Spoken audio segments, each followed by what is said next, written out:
tidy and decluttered workspace can boost our mental health and our overall productivity.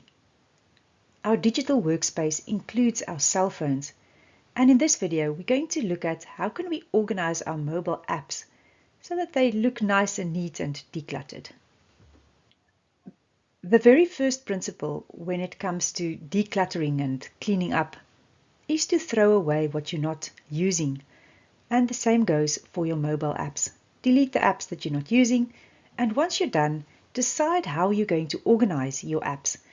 And I'm going to show you a few methods, and I found this on mashable.com, and it really intrigued me because it's actually so innovative how you can organize your apps. Choose the way that suits you best and get it organized. The first way to organize it is to use verb-based folders, which means that you use a verb like strike a pose or chat or listen, earn, and you organize your apps according to those verbs. You can also organize your apps according to the color. In other words, sort all the red apps in one folder, orange and green, blue, purple, or you can organize your apps in alphabetical order.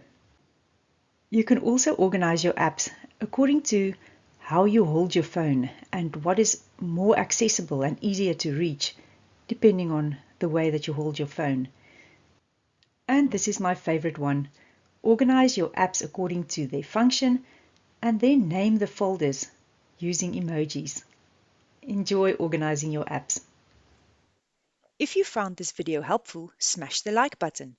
For more useful tips to boost your research experience, subscribe to my channel by clicking the subscribe button below this video. And while you're at it, hit the bell so that you get notified whenever I produce a new video. If you need a solution to a challenge not yet covered on my channel, leave a comment in the box below. See you in the next video.